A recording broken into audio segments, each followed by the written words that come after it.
अगर किसी की निंदा की तो वो दोष तुम में बहुतायत रूप से आ जाएगा। ये बात गांठ बांध लो। क्यों अपने को नष्ट करना चाहते हो? किसी की भी निंदा की, किसी भी बात की अहम बुद्धि करके, वही तुम्हें भ्रष्ट कर देगा। वही बहुत जोर की वृत्ति आपके अंदर दोष की आ जाएगी। इसलिए नो श्रणवन, किसी की भी निंदा कभी भी मत सुनो। तत्काल अंगुली काट, बहुत बड़ी हानि है इससे। ये 100 बार तो श्लोक आए होंगे ऐसे जिनमें ये वर्णन किया। नो श्रणवन, ये आप सत्संगी हैं, अपने ऊपर आप कृपा करें, कभी किसी की भी निंदा। अरे बहुत विचित्र बात है। निंदा की तो बात जाने दो, अगर भजन करते हो हल्का शब्द निकल जाएगा तो भजन में विक्षेप पड़ जाएगा। हल्का शब्द हो गया तो भजन में विक्षेप पड़ जाएगा। ये हम देखते हैं। शब्द में त्रुटि हो गई तो भजन में, फिर ये लोग जो बड़े बड़े अपराध करते हैं, भगवान जाने इनकी क्या गति होगी। कैसा इनका हृदय है कि ये मुस्कुरा रहे हैं अपराध करके। हल्का वचन निकल जाए जो सम्मान पूर्वक है लेकिन उनके यथायोग्य नहीं है, तो उसमें भजन में अंतर पड़ जाए। नो श्रणवन, एकदम आदेश कर रहे हैं, किसी की कहीं भी निंदा है जो कान में उंगली डाले। इसीलिए जीवन भर एक सूत्र रहा है, असंग। किसी से दोस्ती नहीं रही, क्योंकि जब अपनापन होगा तो खड़े होकर बात करेगा, एक की प्रशंसा करेगा, एक की निंदा करेगा। किसी से भी जरा सी प्रियता से बात कर दो फंस गए। सेवक जी महाराज बहुत सावधानी से कह रहे हैं, तब सुख हरिवंश गुण नाम रसना रटत, और बहुवचन अति दुखदानी। तभी सुख है जब हरिवंश के नाम और गुण को ये वाक इंद्री रटती रहे, ये रसेंद्री स्वाद लेती रहे, और कुछ बोले तो दुखदानी, निश्चित दुख में फंस जाओगे। नो श्रणवन, बिल्कुल ये नियम ले लेना चाहिए किसी की निंदा। और निंदा सुनने में मन बहुत राजी रहता है। अच्छा, और बहुत हर्षित होके जैसे उसको राजपद मिलने जा रहा हो, ऐसे पूरी एकाग्रता। ऐसा ना वेदांत का सिद्धांत सुनेगा, ना भक्ति का सुनेगा, ना भगवान की महिमा। निंदा हो रही है तो खसक के और नजदीक पहुंच जाएगा। पुनः बोलो, हम सुना दे। अच्छा ऐसा हुआ, और आगे क्या? पूरा रसास्वादन उसमें डूबे चले जा रहे हो। ये नहीं पता कि ये हमारे सारे पुण्य नष्ट करके नरक का रास्ता बन रहा है। नो श्रणवन नैव ग्रहणन, सुनाई पड़ गया तो स्वीकार ही नहीं करना कि वो दोषी है। नहीं, भगवान जिसको जैसे चला रहे चल रहे, पूरी सृष्टि उन्हीं के चलाए चल रही। यंत्रारूढ़ानी मम माया, नहीं, मुझे तो भगवान की दिव्य लीलाओं में जाना है। माया जनित लीलाओं के गुण दोष नहीं देखने, ना सुनना है और ना ग्रहण करना। ग्रहण करना होता है कि वास्तविक ऐसा ही है, हाँ अरे वो तो ऐसा। अब जिंदगी भर जब उसकी बात आएगी तो पहले वो दोष हो जाएगा। अच्छा, वो घृणास्पद भाव तुम्हें भगवत प्राप्ति कभी नहीं होने देगा। घोर पापी में, नीच में भी स्वाराध्य बुद्धिर मम, मेरे आराध्य राधा वल्लभ लाल विराजमान है, ये भाव रखना है। कह रहे सकल तनु भृताम क्वापि दोषम गुणम वा, जितने भी शरीरधारी हैं किसी के ना दोष सुनना है ना ग्रहण करना है। वृंदावनस्थ सत्वान्यखिल गुरुधिया सन्नमन दंड पातई, ऐसे भजन बचता है। ऊपर वाली पंक्ति से भजन बचता है। परदोष दर्शन, परदोष वर्णन, परदोष श्रवण और परदोष चिंतन, ये सर्वनाश कर देता है। सर्वनाश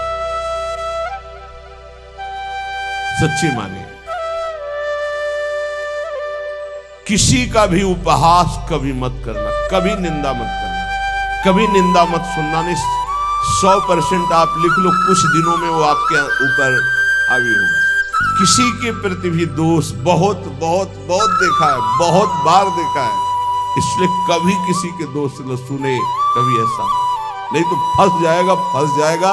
माया भगवती इतनी चतुर है कि जानने में नहीं आता कि मैं फंस रहा हूं, जानने में नहीं आता। और वृंदावन में तो कभी भूलकर किसी के प्रति दोष न करे, क्योंकि लाडली जी ने पसंद किया, उसको रखा है, तो फिर हमें दोष करने की क्या सामर्थ्य है। जब लाडली जो मुझ जैसे नीच को वृंदावन में रखे हैं, तो उसको वृंदावन में रखे, तो हमारा अधिकार कैसे जब हम अपने को देखते हैं तो हम बड़े अधिकारी थोड़ी है वृंदावन वास के। हम पर जब कृपा हुई तो उन पर भी कृपा हुई, तो जब उन पर कृपा होगी पूरी तो वो भी महात्मा बन जाएंगे, हम दोष दर्शन क्यों करें। तो वृंदावनस्थ सत्वान्यखिल गुरुधिया सन्नमन दंड पातई। अगर वृंदावन के किसी भी वासी पर दोष दर्शन हो जाए तो प्रणाम दंड पाते हैं। वो जाने या न जाने दूर से प्रणाम करे, प्रभु मेरे से गलती हो गई, क्षमा करो, प्रभु मैं आपकी महिमा को नहीं जानता, ऐसा पक्का समझ लो, नहीं भजन क्षीण हो जाएगा, भजन नष्ट हो जाएगा। जो त्यक्त्वा शेषाभिमानो, सब अभिमान छोड़ करके निर्वधि परमा किंचन कृष्ण राधा, श्यामा श्याम की आराधना के लिए दैन्य भाव अत्यंत आवश्यक, किसी भी तरह का कोई अभिमान नहीं होना चाहिए। त्यक्त्वा शेषाभिमानो, कोई भी अभिमान शेष नहीं है, रूप का, जवानी का, इन शरीरों का अभिमान, यौवन, बाहुबल बहुत विचित्र है। कुछ भी हो जाए तो जीव का ऐसा गलत स्वभाव पड़ गया, वो अभिमान कर लेता है। हम अपने आप तो बहुत छोटे। भगवान शंकर तांडव कर रहे थे तो दो तालियों से ऐसे बाणासुर ने ताल मिलाई, भगवान शिव प्रसन्न हो गए, कहा शास्त्र वाहो, हजार भुजा वाला हो, महान बलशाली विक्रम भगवान शिव की कृपा। अब दो भुजाएं तो अगर सही ढंग का स्वास्थ्य हो तो फिर खुजली संभलती नहीं, बल्कि भगवान शिव का कृपा पात्र हजार भुजाएं, जिस पर्वत में मारे चकनाचूर, जाके दिग्गजों को ललकारा, भाग पड़े, कोई उसके सामने नहीं। काफी समय विचरण करने के बाद भगवान शंकर के पास आए, कहा जगत गुरु, आज दूसरी तरह से प्रणाम था। भगवान शंकर ज्ञान समुद्र, बोले गुरु खुजली हो रही भुजाओं में। बोले मतलब? बोले आओ, आप ही आओ, हमारे बल दिया है हजार भुजा, तो आपसे युद्ध करना चाहता हूं।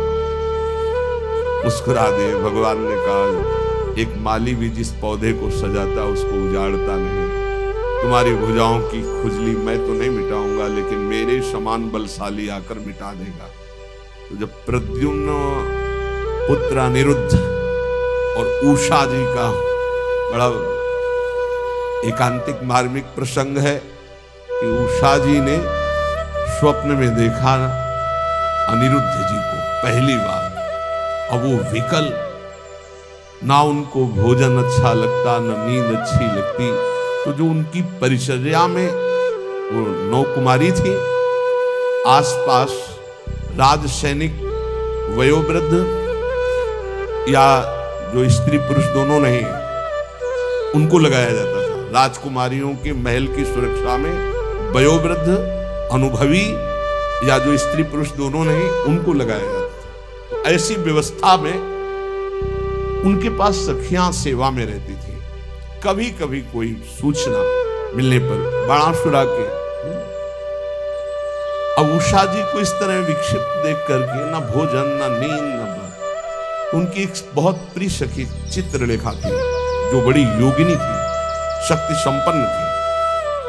उसने कहा सखी, मेरी सखी होते हुए तुम इतना उदास, बोलो ना, कोई ऐसा विषय है जो गुप्त विषय तुम बता नहीं सकती, वही तुम्हें इतना विक्षिप्त कर रहा है। मैं समझ रही हूं कोई विषय तो है।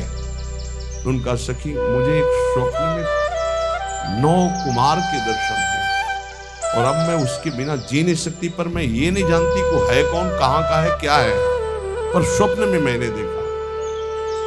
तो उनका स्वप्न में आपने देखा तो त्रिभुवन का कोई ऐसा नहीं है जिसका मैं चित्र न बना सकूं, और तुम्हारे सामने साधारण कोई आ नहीं सकता, क्योंकि साधारण से तुम मोहित नहीं हो सकती। तो मैं असाधारण महापुरुषों के परिवारों का चित्रण करूंगी, तुम केवल इशारा दे देना, मैं योगिनी हूं, अपहरण उसका मैं कर लूंगी। स्वप्न में देखा था अनिरुद्ध जी को। वो बड़े बड़े नागलोक, स्वर्गलोक, सब लोगों के बड़े बड़े जो सुंदर हैं, गंधर्व हैं, देवता हैं, यक्ष हैं, फिर मानव लोक का जय भगवान श्री कृष्ण का चित्र आया, मुस्कुराए, बोले बस कुछ मिलता जुलता ऐसा ये तो नहीं है। प्रद्युम्न बस का बिल्कुल नजदीक पहुंच चुकी हो, मिलता जुलता ही चित्र है बिल्कुल। और जे ही अनिरुद्ध जी का आया सो रो पड़ी, बोले यही मेरे चित्त का अपहरण करना। बोले बहुत बड़ी जगह तुम्हारा स्वप्न होकर आसक्ति हुई है। पता है द्वारिकाधीश भगवान श्री कृष्ण के सुदर्शन चक्र का रात दिन पहरा रहता है द्वारिका में, किसी का भी प्रवेश नहीं। बहुत महान जगह तुम्हारी आसक्ति हुई, पर मैं अपने प्राण त्याग कर भी सखी तुम्हें मुस्कुराते देखना चाहती हूँ। उनका अगर मुस्कुराते देखना चाहती थी इनसे मिलवा दो। स्वप्न में देखा था।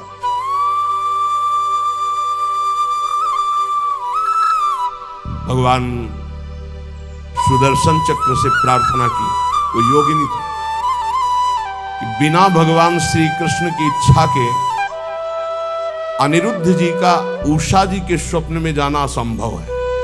वो संभव हुआ तो श्री कृष्ण इच्छा से। तो हे सुदर्शन जी, आप भगवान श्री कृष्ण के पार्षद हैं, यदि श्री कृष्ण की इच्छा से ऐसा हुआ है तो मुझे उनकी इच्छा का संपादन करने के लिए आप निर्विघ्न मार्ग दीजिए। चली गई।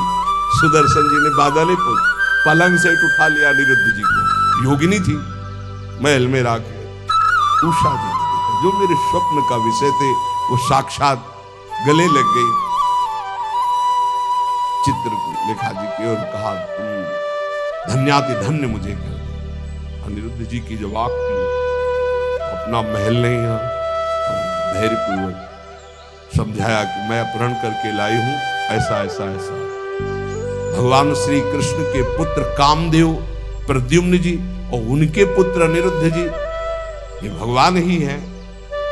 वासुदेव संकर्षण प्रद्युम्न अनिरुद्ध, जैसे राम लक्ष्मण भरत शत्रुघ्न, ऐसे ही वासुदेव संकर्षण प्रद्युम्न अनिरुद्ध, ये भगवान ही चार रूपों में भगवत स्वरूप अनिरुद्ध जी।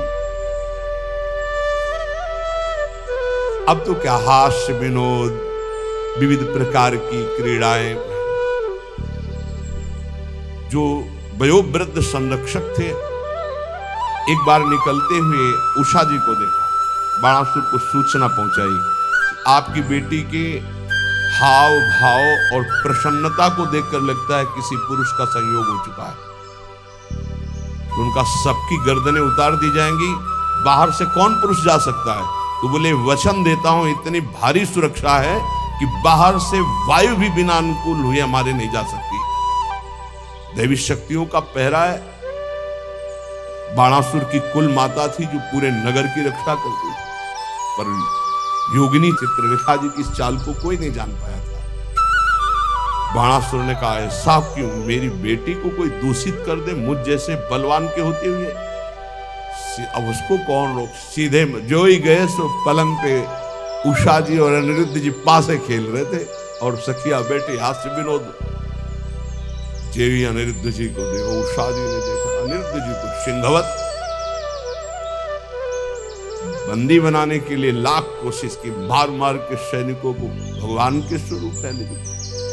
आखिरकार महाबली बाणासुर अपनी शक्तियों का प्रयोग करके अनिरुद्ध जी को बंदी, देवर्षि नारद जी पहुंच गए द्वारिका। प्रभु खोज कर रहे थे अनिरुद्ध जी की, उषा जी के महल में बाणासुर ने बंदी बना लिया है। बलराम जी ने सुना, ये जानते हुए कि हमारा वंशज और उसको बंदी बना लिया, शोणितपुर को नष्ट कर दूंगा। अब बलराम जी द्वारिकाधीश पूरा वैभव, सूचना मिली युद्ध की तो इधर अपने चेला के साथ भगवान शंकर, बलराम जी के साथ द्वारिकाधीश, आमने सामने युद्ध प्रारंभ। भगवान शंकर पशुपतास्त्र तो नारायणास्त्र दिव्यस्त्र भगवान श्री कृष्ण ने इशारे से कहा कि आप ही का तो रचा हुआ सारा खेल अपने चेला की भुजाओं की खुजली मिटाने के लिए आपने ही तो हमें बुलावा दिया है। एक बाण मारा भगवान श्री कृष्ण ने जन्मणास्त्र, बाणासुर की भुजाओं को जब 4 रह गई सब काट दिया। भगवान श्री बस प्रभु बस, बोले प्रभु मैं तो आपकी ही आज्ञा का अनुमोदन कर रहा हूं। और आवेश में भरे हुए थे। इतने में उनकी कुल माता जो पूरे राष्ट्र की रक्षा करती थी, देवी शक्ति, वो दिगंबर होकर खड़ी हुई। तो भगवान श्री कृष्ण, वहां ये लिखा हुआ है कि यदि अचानक किसी माता बहन के किसी अंग पर दृष्टि पड़ जाए तो दोबारा दृष्टि न जाए। अगर किसी दिगंबर माता बहन की शरीर की दृष्टि आप दोबारा की तो सारे सुकृत नष्ट हो जाएंगे। भगवान होते हुए भगवान श्री कृष्ण तत्काल नेत्र फेर लिए और वहीं युद्ध का समापन हुआ। भगवान शिव जी ने समझाया कि उषा और अनिरुद्ध जी का विवाह हुआ। ये अहम इतना पुष्ट है कि अपने गुरुदेव से कह रहे हैं कि मेरी भुजाओं की खुजली मिटा दो, बाणा। यहां कह रहे त्यक्त्वा शेषाभिमानो निर्वधि परमा किंचन कृष्ण राधा। यदि आप अपने भजन को बढ़ाना चाहते हो तो नो श्रवण नई ग्रहणन, ना किसी की निंदा सुनो और ना स्वीकार करो कि ये दोषी है। सकल तनुभृताम क्वापि दोषम गुणम वा, पूरी सृष्टि के किसी भी जन के दोष या गुण स्वीकार मत करो। गोस्वामी तुलसीदास जी बहुत बड़े महापुरुष, आज तक बचपन से लेकर के आज तक। वो एक बार आए थे भक्तमाली जी, उन्होंने कहा मुझे तो ऐसा लगता है कि आपके ब्लड में ही रामायण है, ब्लड में ही गोस्वामी तुलसीदास जी। हमका मान लीजिए ऐसा ही है, क्योंकि जहां जन्म हुआ वहां का वातावरण ही ऐसा था। डीएनए में ही तुलसीदास जी है, सच्ची मानिए। कोई प्रसंग नहीं जाएगा जो विनय पत्रिका और रामायण से उसका।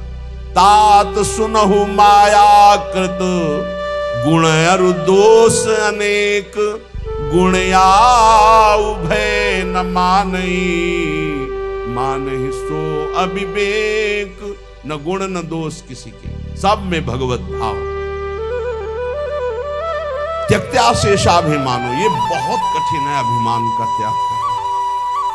अभिमान का त्याग करके अकिंचन भाव से यदि राधा कृष्ण श्यामा श्याम की उपासना हो तो बोले प्रेमानंदाश्रु मुंचन, फिर प्रेम आनंद का प्रकाश। प्रेमानंदाश्रु मुंचन, अश्रु मुंचन करते हुए, ये भक्ति का प्रसाद है।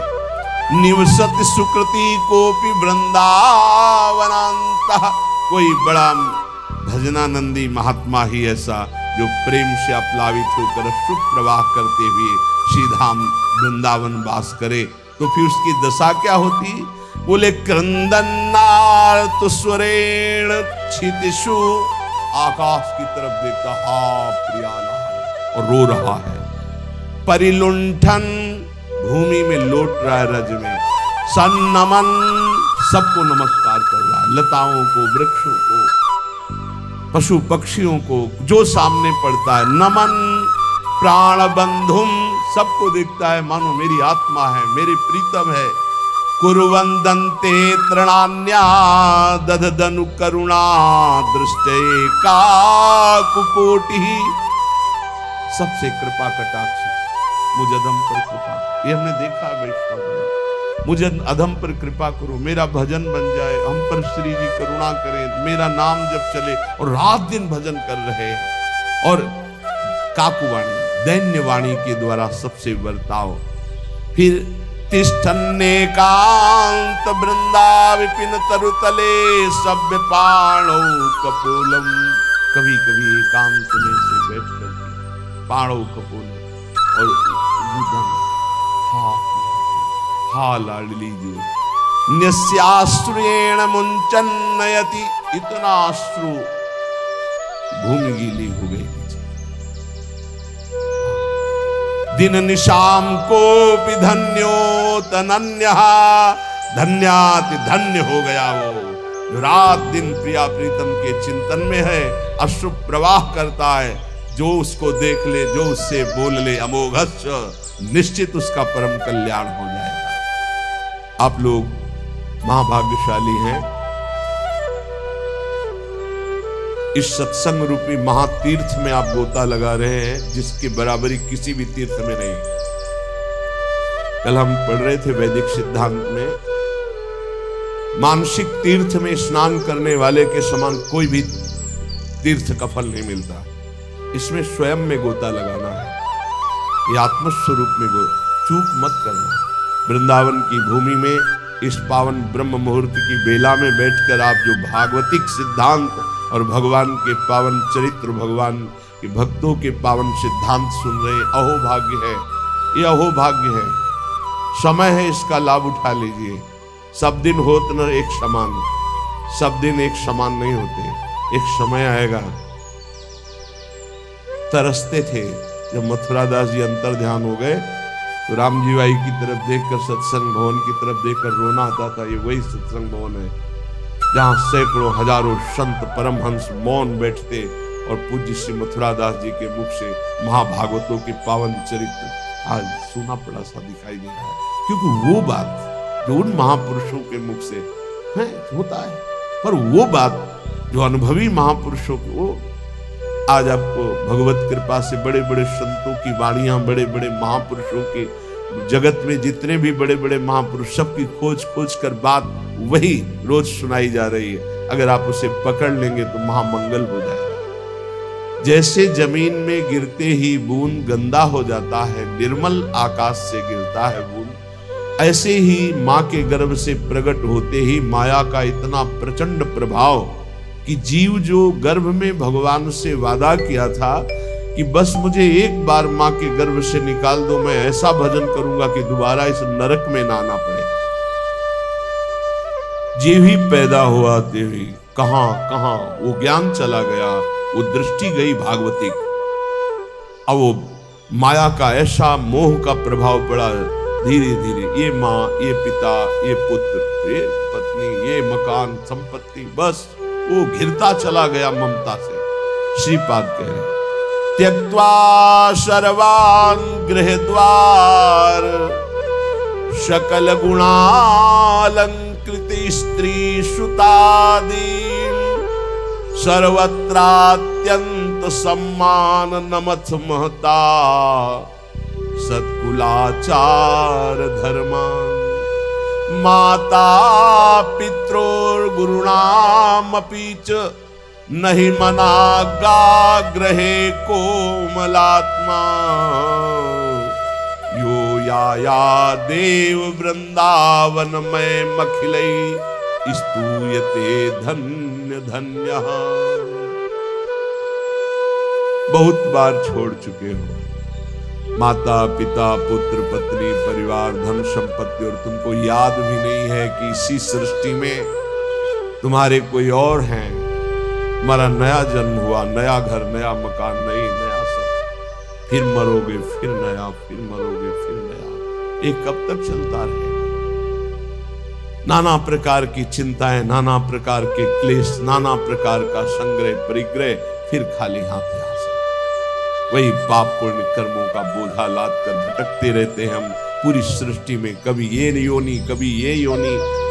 तो श्रीपाद कहे अगर मेरी बात समझ सको तो त्यक्त्वा सर्वान्, इसके दो भाव हैं। एक है पूर्ण निवृत्ति मार्ग स्वीकार करो, और एक है उनमें रहते हुए राग का त्याग करो। राग का त्याग करते हुए घर गृहस्थी में रहने वाला भी सन्यासी ही है, और राग युक्त होकर विरक्त भेष में रहने वाला भी वो सन्यासी नहीं है। राग मुक्त ही सन्यास है। त्यागी किसे कहते जो राग मुक्त है। तो त्यक्त्वा सर्वान् गृह द्वार सकल गुणालंकृति स्त्री सुतादि, इनका राग त्याग दो। दो प्रकार से होता है, एक गृहस्थी में रहकर भगवत भाव से समर्पित करके जीना उसमें, नाथ सकल संपदा तुम्हारी मैं सेवक समेत सुतनारी, और एक अब नहीं सहा जाएगा, अब इस जन्म में भगवत प्राप्ति ही करनी है, इसलिए मैं निवृत्ति मार्ग स्वीकार करता हूं। निवृत्ति मार्ग, मुझे अब कोई इसमें भाव नहीं रखना, मुझे रखना ही नहीं। ब्रह्म सत्यम जगन मिथ्या, मुझे इस मिथ्या में भाव ही नहीं करना। कोई बिरले के अंदर ऐसा त्यज लोक धर्मान, नहीं मुझे लोक धर्म स्वीकार करना। तो गृह द्वार सकल गुणालंकृत स्त्री सुतादीन त्यक्त्वा सर्वा। राजकुमार थे, नवीन पत्नी थी, नया पुत्र हुआ और वैराग्य लेकर के महात्मा बुद्ध के रूप में प्रकाशित हुए। पूर्ण चैतन्य नवीन पत्नी श्री विष्णु प्रिया जी, वयोवृद्ध माता श्री सची जी, घर में दूसरा कोई नहीं, पूर्ण वैराग और संन्यास मार्ग महाप्रभु चैतन्य। वयोवृद्धा माता, कोई दूसरा पानी देने वाला नहीं, आद्य गुरु भगवान शंकराचार्य जी, परम त्याग वैराग्य। त्यक्त्वा सर्वान् गृह द्वार सकल गुणा अलंकृत स्त्री सुतादीन। एक लाल स्वामी जी, ये अपने राधा वल्लभी ने, तो जब 7 भावरे फेरने को होता है, अब तो आचार्य सावधान सावधान, आज अब सप्त फेरे होने जा रहे हैं। आप जिस कन्या का पाणी ग्रहण स्वीकार कर रहे हैं, आज जीवन इसका भार आपके ऊपर है। सावधान, ये सप्त वचन सुनिए। लाल स्वामी जी का भार मेरे ऊपर, मेरा भार तो हरि के ऊपर है। मुझे इस बंधन में अब नहीं बना, मुझे तो हरि की प्राप्ति। उनका लघु शंका लगी, उनका 7 फेरे के बाद बोले नहीं, छूट जाएगा। एक आदमी साथ दूल्हा के साथ, तो पहले बाथरूमों की व्यवस्था नहीं थी, बाहर जाना। तो कहा यार कोई चल हम करके आ गए, कभी लौटे ही नहीं। बस भगवत बहुत बड़े महात्मा हुए। नाटक चल रहा है माया का। जब परम सत्य मार्ग का परिचय हो जाता है तो साधारण धर्मों की परवाह नहीं होती। त्यजलोक धर्मान सावई पुंसाम परो धर्मो यतो भक्ति अधोक्षजे। भगवान के चरणों में यदि भक्ति हुई तो वही परम धर्म माना जाएगा। अगर भक्ति नहीं हुई, भगवान से विमुख, तो ये सब करते हुए अनंत जन्म हो गए, कोई लाभ नहीं मिला। ये कुछ नहीं। अगर नाम जप नहीं है, भगवत समर्पण नहीं है, तो कल आपने सुना था कि वो नैष्कर्म कर्म, वो निर्मल ज्ञान भी किसी काम का नहीं, जिसमें भगवत गुणानुवाद, भगवन नाम जब, भगवत आश्रय नहीं, सनकादि से बढ़कर कोई ज्ञानी नहीं। निरंतर हरिशरणम हरिशरणम। तो चाहे गृहस्थ में हो चाहे विरक्त में, इस जाल में ना फंसे कि ये मेरे हैं, ना तेरे थे, न तेरे हैं और न तेरे रहेंगे। बाद में तब परिचय आएगा जब समय नहीं होगा। गोस्वामी तुलसीदास जी बहुत सरल भाषा में वैदिक सिद्धांतों का वर्णन किया। श्रुत बनितादि जानि स्वारथ रत, ना करुनेह सभी ते, अंत ही तो ही तजेंगे पामर, तू न तजय अब ही ते, मन पछितई है अवसर बीते। दुर्लभ देह पाए हरि पद भजू, करम बचन अरु जीते, मन पछितई है अवसर बीते। माता पित्रोर गुरुणाम पिचन ही मनागाग्रही कोमलात्मा। है अपने हृदय को कोमल मत कर। मोह मदिरा का पान करके पूरे जीवन को नष्ट करा देने वाली ये माया अपने आकर्षण में बांधकर तुम्हारा मानव देह नष्ट कर देगी। मत करना कोमल हृदय, वज्र के समान कठोर हृदय कर ले। राग का त्याग कर। अगर गृहस्थी में तो सबको भगवत स्वरूप मानकर शोक और मोह से ऊपर उठने के लिए नाम जप करते हुए, जो भी आपके पास ईश्वर है, पूरे परिवार की सेवा करते हुए भगवत समर्पण कर दो। राग मत करो। जो है उनकी परवाह नहीं, जो चले गए उनकी चिंता नहीं। बिल्कुल धर्म पूर्वक ईश्वर भाव से मुक्त हो जाओ। और वैराग्य का तो मार्ग ही सिंहवत और निराला है। इसलिए कह रहे हैं सुंदर घर, सुंदर स्त्री, सुंदर पुत्र, संपत्ति, माता पिता, वयोवृद्ध गुरुजन, ये सब भगवत स्वरूप मानकर गृहस्थी में नाम जप करते हुए इनकी सेवा करो, मंगलमय। अगर ममता में फंस गए, मोह में फंस गए तो पूरा जीवन निपटा देगी माया। न भजन होगा, न साधन होगा, न भगवत प्राप्ति की कोई बात होगी। पूरा इतना कीमती जीवन नष्ट हुआ, फिर मरे, कोई माता पिता पत्नी पुत्र परिवार साथ नहीं, तू फिर अकेला अपने वही मोह जनित पाप कर्म करके फिर नई योनियों में जाएगा, फिर भटकेगा। इसलिए यो याया देव वृंदावन में मखिलई स्तूयते धन्य धन्य। धन्य है जो सर्वस्व का त्याग करके वृंदावन का अखंड वास स्वीकार कर लिया। और धन्य वो भी हो जाएगा जो वृंदावन का आश्रय लेकर सत्संग सुनते हुए भजन प्रारंभ कर दिया गृहस्थी में रहते हुए। अब अपने भजन को कैसे हम बचाएं, कैसे बढ़ाएं, कैसे उसको बचाएं। कृपा से भजन हमारा जो शुरू हुआ तो नोस्त्रणवन नैव गृहणन सकल तनुभृताम क्वापि दोषम गुणम वा। बहुत विचित्र खेल माया का है।